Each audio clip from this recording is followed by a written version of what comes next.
latar belakang dari Linggayoni sendiri tuh ini gimana Pak? Ini awalnya itu memang belum diakui secara sah oleh pemerintahan desa maupun kecamatan. Jadi benda itu yang namanya Linggayoni itu memang di mana-mana masih berkeliaran, belum bisa ditempatkan. Sampai sekarang akhirnya sudah ditempatkan ke tanah desa yang seluasnya 70, sekian ubi. Jadi ini sah benar-benar tidak di tanah orang lain. Untuk silsilah dari keluarga yang jagain ini tuh ada gak Pak? Kayak misalnya dari mbahnya Bapak apa wujudnya Bapak gitu Pak? Ya, silsilahnya sih ya ada cerita sedikit. Ya, dulu memang waktu saya itu megang di sini kurang lebih 8 tahun lebih sampai meninggal. Akhirnya meninggal, saya belum istilahnya besar, jadi dikelola orang lain. Kira-kira ya ada 15 tahun kemudian.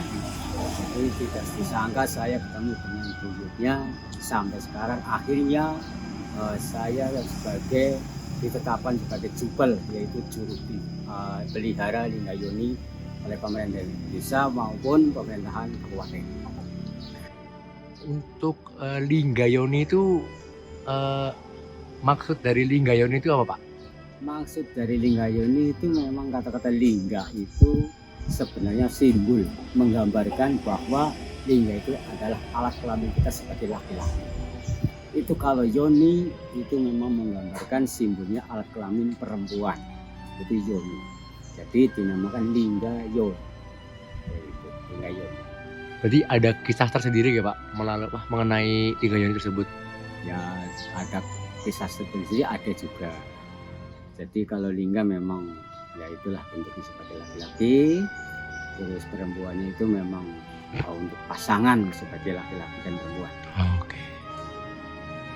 Di situs ini ada apa aja gitu Pak? Mungkin ada pohon beringin atau segala macam gitu. Kalau di lokasi sini memang ada pohon beringin yang paling tua, yaitu kurang lebih 150 tahun berdekatan sama berdampingan sama Lingga dan Yoni. Jadi itu ditempatkan sama mungkin 1 bulan kemudian beringin itu ditanam, itu terus ditetapkan di sini yang namanya Linggayoni. Berarti dulu ini situs Linggayoni itu sempat menjadi tempat beribadah ya Pak untuk para umat-umat Hindu atau semacam itu? Ya kalau dulu sebelum kita lahir itu memang kebanyakan menganut kepada agama Hindu. Agama Hindu, makanya benda-benda yang masuk cagar budaya, benda yang masuk sejarah itu memang keturunan dari nenek moyang kita sejak dulu. Di tahun ya berapa saya belum tahu, mungkin zaman kerajaan Hindu sudah ada di desa benda, yaitu memunculkan bahwa benda yang bersejarah dinamakan benda Linggayoni. Terkait Bapak ini ya Pak sebagai penjaga diri ini, kalau ada umat-umat yang ingin menyembah ini tuh sikap yang Bapak lakukan apakah membiarkannya atau diberi peringatan dulu Pak? Ya kalau saya sih optimis ya, itu namanya orang jadi tidak menolak siapapun yang mau ziarah sini, yang penting tujuannya itu bagus, tujuannya tidak merusak. Saya tidak mengambil keputusan yang negatif.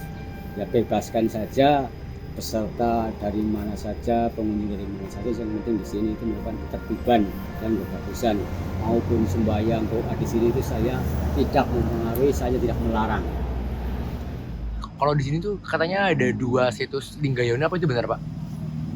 Kalau di lokasi sini sih memang kalau dimasukkan cagar budaya itu jumlahnya 5 batu, 5 istilahnya apa namanya, batu Lingga, Yoni, Paulus, batu Lumbang, Paulus.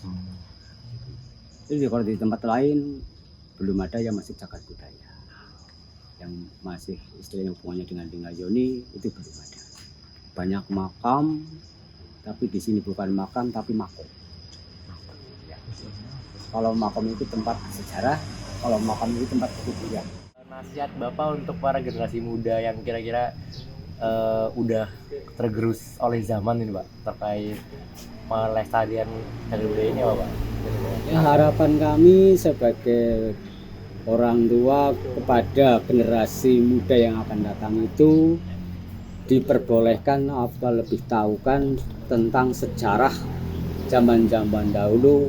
Kita tetap harus mengenal adanya peninggalan-peninggalan itu orang-orang dulu yang sudah dibikinkan sebagai benda sejarah, itu memang harus kita lestarikan dan dibudayakan.